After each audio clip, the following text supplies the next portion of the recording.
La cabane à histoire, c'est un joli perchoir. On y compte la vie de tous nos amis. Des souris et des ombres, à Paris ou à Londres. Des méchants, des gentils, des grands, des petits. C'est parfois des délires, à pleurer ou à rire. La cabane à histoire, c'est notre histoire. La cabane à histoire.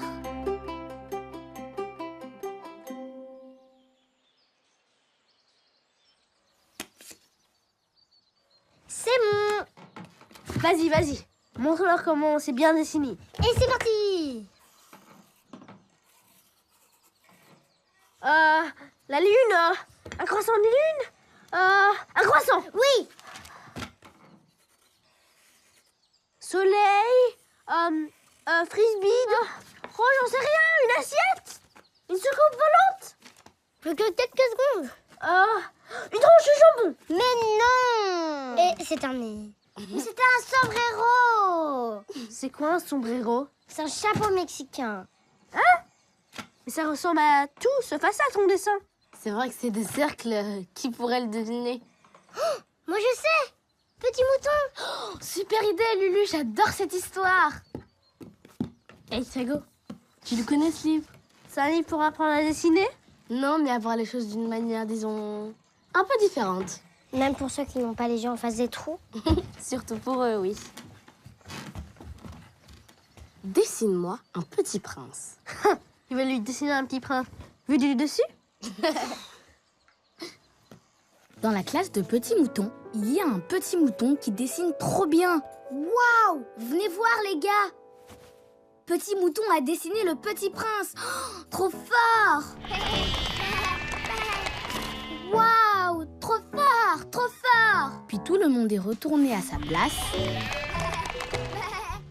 Sauf Petit Mouton, qui a demandé « S'il te plaît, dessine-moi un petit prince. » Aussitôt, tous les petits moutons sont revenus et ont demandé à leur tour « Dessine-moi un petit prince. Oh oui, moi aussi. » Petit Mouton, qui n'avait pas envie de dessiner autant de petits princes, leur a dit « Vous n'avez qu'à le dessiner vous-même. » Alors, tous les petits moutons sont retournés à leur place et ont commencé à dessiner un petit prince. Sauf Petit Mouton, qui ne sait pas dessiner. Je suis trop nulle. Pauvre Petit Mouton. Cet après-midi, il rentre à la maison sans son dessin. Mais en chemin, il a une idée. Oh, s'il te plaît, maman, dessine-moi un petit prince. Ouh là là là là, j'ai toujours été nulle en dessin, moi. Mais tout le monde dessine des petits princes. Il vaut mieux dessiner quelque chose d'original, non? Tu as raison. Tu n'as qu'à me dessiner un cheval, alors. Bon, tu vas voir.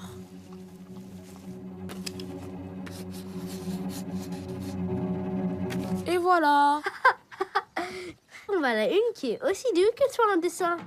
Mais vous avez vu à quoi il ressemble son cheval?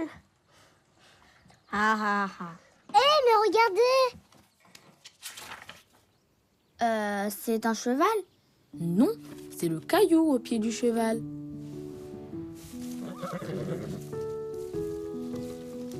Moi, je préfère dessiner ce que personne ne regarde. Comme ça, on regarde le monde d'un autre œil et ça le rend plus beau, tu vois? Waouh, trop fort, maman! Le lendemain, Petit Mouton répète tout en classe en montrant le dessin. Comme ça, on regarde le monde d'un autre œil et ça le rend plus beau. Et tous disent alors: Waouh, impressionnant! Elle est trop forte, ta maman!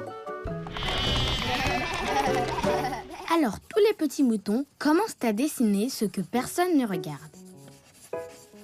Tous, sauf Petit Mouton. Parce que Petit Mouton ne sait pas dessiner. Enfin, c'est ce qu'il croit. Je suis nulle. Oui, tout ce qu'il voit, c'est ça. Un gros zéro. Alors Petit Mouton pose son crayon sur le papier et dessine un gros zéro. Mais il voit aussi ça, et ça, et ça, et ça encore. C'est alors qu'un petit mouton arrive et demande: Qu'est-ce que tu dessines? Rien, juste des trucs que j'imagine. Hé les gars, Venez voir le dessin de Petit Mouton. Regardez, il a carrément dessiné des trucs qu'il voit dans sa tête. Waouh, ça c'est trop fort que fort. Cet après-midi-là, Petit Mouton est vite rentré à la maison pour montrer son dessin. Waouh, fantastique! C'est vraiment très très beau. Dis donc, tu es vraiment le roi du dessin. Oui, bon, faut pas exagérer, maman. Peut-être qu'alors, on peut dire que tu es le petit prince du dessin?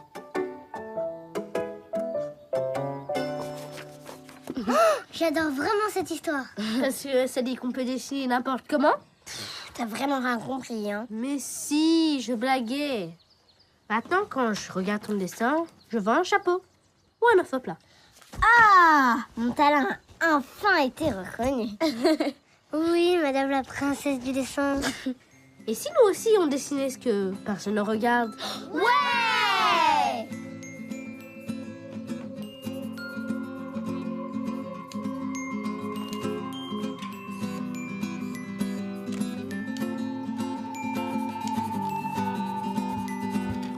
Ah bah ça, c'est un beau chapeau. Bah non, c'est évident. C'est un serpent qui a mangé un éléphant. Quoi? N'importe quoi. Bah si, regarde, la forme là, c'est l'éléphant. Moi, je veux un chapeau. Un éléphant. Un chapeau. Un éléphant. C'est un chapeau. Un éléphant. Non, vous me faites trop rire.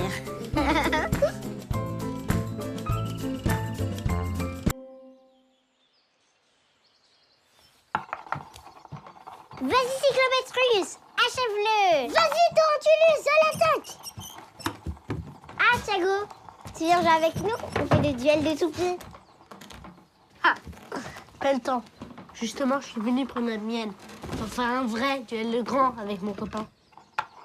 Arthur a gagné 17-0. Mais elle est où? Vas-y. Mais elle a disparu. C'est vous qui avez pris ma toupie? Bah non. Ah oui? Et c'est quoi ça? Bah c'est ma toupie, Taurantulus. Peut-être que tu l'as rangée ailleurs. Non, fonctionne très bien. Je l'ai mise là. Quelqu'un l'a forcément prise. Ah ah! C'est quoi ça? Des miettes de gâteau. À tous les coups, c'est le voleur qui a laissé tomber ça. Là! Des miettes de gâteau. C'est pas du gâteau? C'est quoi alors? C'est de la gomme, j'ai fait du dessin à l'école. C'est ça? Rigolez! Mais je sais qu'un de vous deux est coupable. Et je saurai le prouver.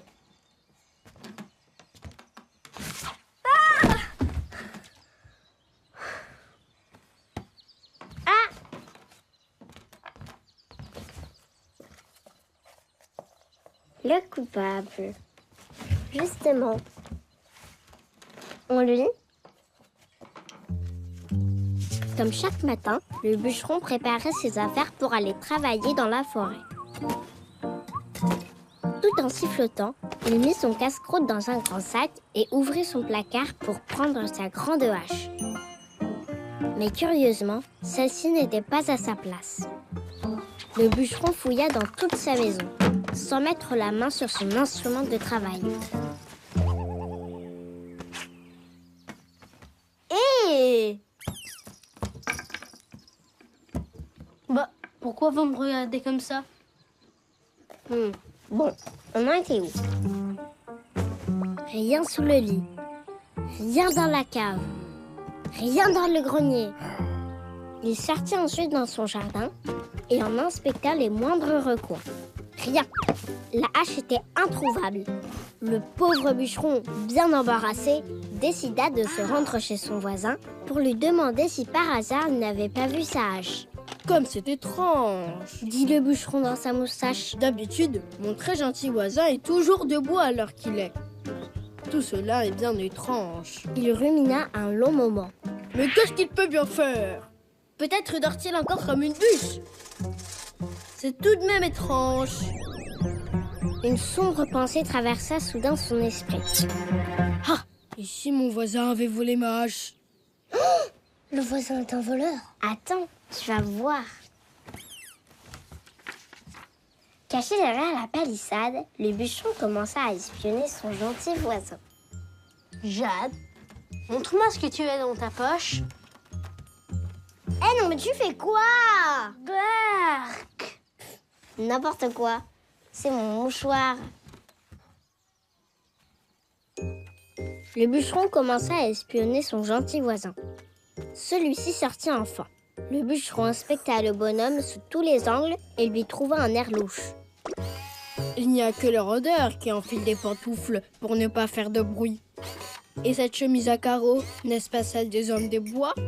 Soyons patients. Ricana doucement le bûcheron. Sans faire de bruit, il s'approcha d'un gros camion bâché. De la terre fraîche qui se détache des pneus. Ce coquin est allé abattre des arbres dans la forêt pour les acheminer jusqu'à son jardin. Et un peu plus loin, Tiens, ce bandit porte des débardeurs et des salopettes. La tenue de camouflage des voleurs. pendant ce temps, le très gentil voisin ne se doutait de rien. Il allait et venait tranquillement et se préparait un bon petit steak haché. Mais comment diable ce truand a-t-il pu réunir de si belles bûches pour son feu?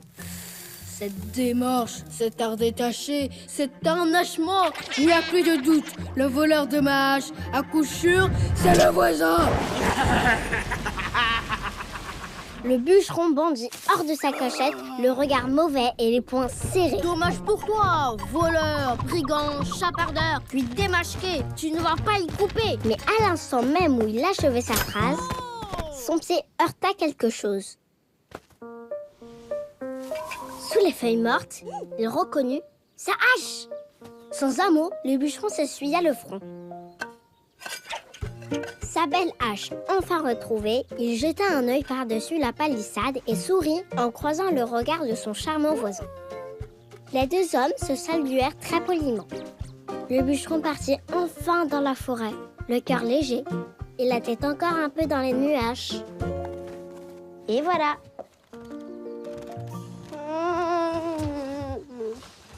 S'il vous plaît, rendez-moi ma toupie. Et puisqu'on te dit que c'est pas nous, tu l'avais rangé où exactement?